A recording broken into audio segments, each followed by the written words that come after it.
Hi everyone. तो कैसे आप सभी? आई होप आप सभी स्टूडेंट ठीक होंगे। तो मैं विवेक आपका फिर से स्वागत करता हूँ आप यानी परिवार कॉलेज अपडेट्स में। तो देखिए, आज हम डिस्कस करेंगे एक आपका सब्जेक्ट है स्किल एनहांसमेंट के अंदर जिसका नाम है फाइनेंस फॉर एवरीवन। तो फाइनेंस फॉर एवरीवन ये सब्जेक्ट है आपका, और मोस्टली स्टूडेंट ने सब्जेक्ट ले रखा है। क्यों ले रखा है? क्योंकि इसका जो नेम है वो काफ़ी अच्छा लग रहा है सुनने में। और ये जो सब्जेक्ट है ये कॉमर्स डिपार्टमेंट का सब्जेक्ट है, यानी कॉमर्स का ये सब्जेक्ट है जो कि बीए प्रोग्राम स्टूडेंट ने भी ले रखा है, बीकॉम भी, ऑल स्टूडेंट जिन्होंने भी स्किल एनहांसमेंट के अंदर फाइनेंस फॉर एवरीवन सब्जेक्ट ले रखा है, सोल के, ड्यू के, एनसीबीएफ के, जिन्होंने भी। तो आज हम कुछ इसके इंपॉर्टेंट क्वेश्चन जो कि आपकी हमने स्टडी मटेरियल बुक से ही लिए हैं और इसका एग्ज़ाम पैटर्न भी डिस्कस करेंगे जाते जाते। और देखिए, पहली चीज़ मैं आपको समझा दूँ, काफ़ी स्टूडेंट कन्फ्यूज ये रहते हैं कि सर ये सब्जेक्ट है क्या, बेसिकली क्या ये हिंदी में होगा, इंग्लिश में होगा। तो मैं आप उन सभी को बता दूँ, आज की जो वीडियो होने वाली है वो हिंदी और इंग्लिश दोनों मीडियम में मैं इंपॉर्टेंट क्वेश्चन बताऊंगा। मुझे आज पूरा दिन लग गया इसको तैयार करने में, क्योंकि कुछ ऐसे क्वेश्चंस हमें उठाने पड़ते हैं जो एग्ज़ाम में आने के चांसेस रहते हैं। तो इनको मैं एक्सपेक्टेड क्वेश्चन कहूँगा, क्योंकि काफ़ी स्टूडेंट की कंप्लेंट रहती है कि सर आपने वो क्वेश्चन बताया था कि वैसा क्वेश्चन नहीं आया। तो पहली चीज़ देखिए, पेपर मैं नहीं बनाता ना, मैं बनाऊंगा, ठीक है। रही बात ये, अब हम जो क्वेश्चन आपको बताएंगे उसी क्वेश्चन से मिलता जुलता क्वेश्चन आपको देखने को मिलेगा। आपका काम ये है कि आप उसको पढ़ के जाइए, ठीक है। तो पेपर तो मैं बनाता नहीं हूँ। अगर मैं पेपर बना रहा हूँगा तो मैं तो आपको पूरा ही बता दूँ। तो इस कंडीशन में फिर पेपर ही क्या मतलब होता है, ठीक है। अगर आप सरकारी पेपरों की भी तैयारी कर रहे हो तो जो एमसीक्यू आप करते हो उन एमसीक्यू में से भी 5 से 6 एमसीक्यू आपको देखने को मिलते हैं, नहीं है कि 100 के 100 आ जाते हैं। तो ये तो एग्जामिनर का दिमाग है कि एग्जामिनर का दिमाग कहाँ तक सोच सकता है, वहाँ तक हम सोचने की कोशिश करते हैं, ठीक है। तो आज की वीडियो दोनों मीडियम के स्टूडेंट के लिए होने वाली है, और इसकी जो बुक है वो इंग्लिश मीडियम में, बट जो पेपर आएगा वो दोनों मीडियम में आएगा। और टाइमिंग जो आपको 2 से ढाई घंटा आई थिंक है, और इसका जो पेपर का जो मार्किंग रहेगी वो मुझे लगता है 60 से 65, 70, 75 नंबर आपका पेपर आ सकता है। टोटल 4 से 5 क्वेश्चन हो सकता है, सारे क्वेश्चन करने पड़े, पर उसमें आपको ऑप्शनल मिलेंगे, ठीक है। तो ज़रा देख लेते हैं इसका सिलेबस क्या रहने वाला है। पहले आप सिलेबस में समझाऊंगा, देन उसके बाद आपको इंपॉर्टेंट क्वेश्चन नोट कराऊंगा। इन इंपॉर्टेंट क्वेश्चन को आप कर लेना। वैसे सब्जेक्ट काफ़ी ईजी है, जैसे मैं कहता हूँ ना हाई एवरीवन, तो वैसे है फाइनेंस फॉर एवरीवन, ठीक है। तो ज़रा देख लेते हैं। तो अगर मैं इस सब्जेक्ट की बात करूं तो इसमें टोटल जो आपके यूनिट है वो 5 यूनिट है, और हर यूनिट में आपके 2 से 3 लेसन आपको देखने को इसमें मिलेंगे। जैसे कि पहली जो यूनिट है उसका नाम है इंट्रोडक्शन टू फाइनेंशियल लिटरेसी, मतलब जो फाइनेंशियल लिटरेसी होती है उसका मतलब क्या है वो आप पढ़ोगे।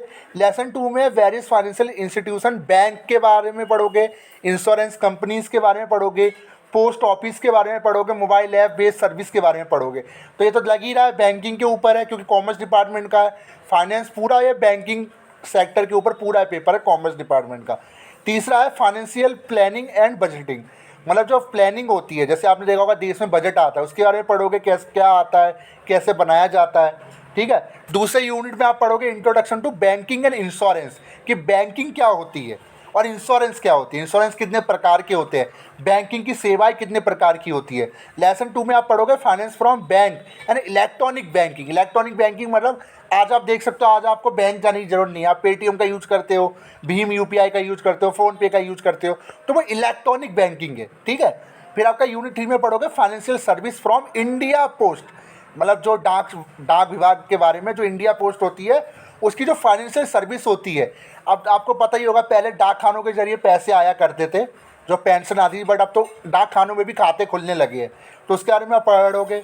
यूनिट 4 में आप पढ़ोगे इंश्योरेंस सर्विस कितनी प्रकार की होती है, क्या इनका महत्व है, इंडिया के अंदर इनका क्या कैसे देखने को मिलता है, इंश्योरेंस प्रोडक्ट क्या है, ये आप पढ़ोगे। यूनिट 5 में पढ़ोगे स्टॉक मार्केट, स्टॉक मार्केट क्या होता है, बेसिक कंसेप्ट आप इसको समझोगे। और फिर लेसन 2 में stock market some basic concept, ये सी का पार्ट है, पार्ट 2 है। अब देखिए, ये जिसको इंग्लिश मीडियम में पढ़ना होगा उसके लिए तो ये बुक काफ़ी ईजी है, बट आप वो हिंदी मीडियम के, तो ऐसी कंडीशन में आप एक काम कर सकते हो, या तो इस बुक को आप ट्रांसलेट कर सकते हो ऑनलाइन किसी वेबसाइट पे जाके। ये जो सोल की जो बुक है फाइनेंस फॉर एवरीवन, इसको ट्रांसलेट कर लेना। अगर आपको सोल की तरफ से बुक मिल गई है हिंदी में तो आप पढ़ सकते हो, अगर नहीं मिली है तो ऐसी कंडीशन में आप एक काम करना, डाउनलोड करना इसका पीडीएफ, उसको हिंदी में ट्रांसलेट करके आप पढ़ लेना। वरना ये जो चैप्टर, इन चैप्टर के अकॉर्डिंग भी आप आर्टिकल्स पढ़ सकते हो गूगल पे, यूट्यूब पर कुछ चैप्टर्स कवर किए हुए हैं। आपको सिर्फ कंसेप्ट समझना है, ठीक है। अब मैं आपको क्वेश्चन दिखा रहा हूँ, इसका पेपर काफ़ी इजी बनेगा क्योंकि देखने से लग ही रहा है पूरा कॉमर्स डिपार्टमेंट का सब्जेक्ट है। तो मैं तो एक चीज़ जानता हूँ, अगर आपने लिया होगा तो आपने कुछ सोच के लिया होगा, क्योंकि फाइनेंस एक सब्जेक्ट है जो कि कॉमर्स से बिलोंग करता है। बीए प्रोग्राम वाले अगर इसको सिलेक्ट कर रहे हैं तो अगर कोई किसी चीज़ को आपने सोच के लिया होगा। तो ज़रा इसके इंपॉर्टेंट क्वेश्चन ज़रा नोट कर लीजिए। पहले मैं इंग्लिश मीडियम वालों के लिए बताऊंगा, फिर हिंदी मीडियम वालों के लिए इसी वीडियो के माध्यम से। तो ज़रा देखिए, तो देखिए इंपॉर्टेंट क्वेश्चन छांटे, बहुत मुश्किल, मतलब आप विश्वास नहीं होगा 2 घंटे मुझे लगे पूरे आज दिन। आज होली के दिन भी मतलब स्टूडेंट के लिए हम काम कर रहे हैं। तो फाइनेंस फॉर एवरीवन के important question, question number 1 English medium वालों के लिए, हिंदी मीडियम वालों के लिए भी है, टेंशन मत लीजिए, वीडियो को पूरा देखिए। Question number 1, question number 2, question number 3 जो आपके एग्ज़ाम में देखने को मिल सकते हैं। देखिए जिसने कुछ नहीं पढ़ा उसके लिए तो ये अमृत है, ठीक है। क्वेश्चन नंबर 4 ये आप देख सकते हो, ये सारे इंपॉर्टेंट क्वेश्चन है, ठीक है। ये थोड़ा बोल्ड हो गया, मैं भी डर गया था, तो देख के आप देख सकते हो। उसके बाद ये सारे क्वेश्चन लिखे, सारे क्वेश्चन है आपके चैप्टर से है, यूनिट वाइज क्वेश्चन बनाए हुए हैं। आप देख कौन कौन से क्वेश्चन आपको देखने को मिल सकते हैं, आप देख सकते हो। ये इंग्लिश मीडियम वालों के लिए, इंग्लिश मीडियम वालों के लिए मैंने पहले रखा है, हिंदी मीडियम वालों के लिए भी, क्योंकि हिंदी मीडियम वालों की संख्या कुछ ज़्यादा है, बट इंग्लिश मीडियम वाले भी रहते हैं, ठीक है। आप देख सकते हो इंपॉर्टेंट क्वेश्चन, देखिए नोट कर लेना, आप आराम से नोट कीजिए, कोई टेंशन वाली बात नहीं है, देखिए, ठीक है।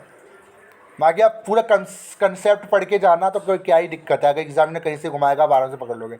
अब हिंदी मीडियम वाले नोट कीजिए, वित्तीय साक्षरता वित्तीय अवधारणाओं को समझने और पैसे के बारे में सूची लेने की क्षमता। उपयुक्त कथन को देखते हुए वित्तीय साक्षरता पर चर्चा करें कि वित्तीय साक्षरता होती क्या है। क्वेश्चन ये पार्ट नंबर 1 में से आया है। वित्तीय साक्षरता की आवश्यकता मैथ पर एक नोट लिखे।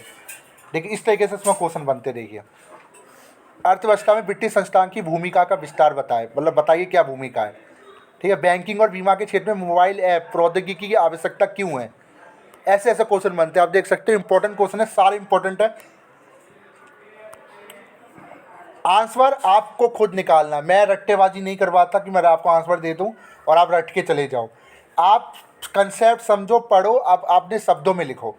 ऐसा अगर सबका मैच ही कर जाएगा तो एग्जामिनर पकड़ के हाल थॉट कैंसिल कर देगा आपका एग्ज़ाम, समझे ना। और मैं वैसे काम नहीं करवाता। अधिशेष बजट क्या होता है, जो अधिशेष यानी शून्य बजट। भारतीय रिजर्व बैंक को बैंकर बैंक के रूप में क्यों बुलाया गया है, बैंक के विभिन्न प्रकार क्या है, कितने प्रकार की बैंक होती है, विभिन्न प्रकार के खातों के नाम, ऐसे ऐसे इसमें सवाल बनते हैं। ऋण यानी कर्जा, वर्तमान खाते, ऐसे ऐसे क्वेश्चन बनते हैं, आप देख सकते हो। क्वेश्चन नोट कीजिए आप, देखिए ये देखिए, ये डाकघर का भी आ गया, बीमा का भी, बीमा और इसके महत्व, बीमा क्या होता है ये भी बोल्ड हो गया हमारा, ठीक है। विभिन्न प्रकार के ग्रामीण डाक जीवन बीमा को समझे, कितने प्रकार के होते हैं, कैसे यूनिट लिंक की कई बीमा योजनाएं म्यूचुअल फंड के निवेश से अलग है। इस तरीके से इसमें क्वेश्चन बनते हैं।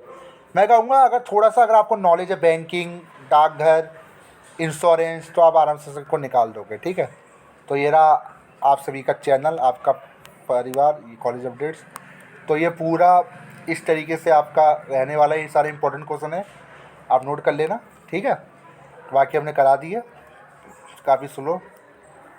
तो लाभ और जीवन बीमा पॉलिसी की पेशकश करते हैं, क्या है होता है, ईसीएस क्या है, इस तरीके से इसमें क्वेश्चन बनते हैं, ठीक है। तो ये थी आज की वीडियो कैसी लगी, वीडियो को लाइक कर दे, चैनल को सब्सक्राइब कर दे।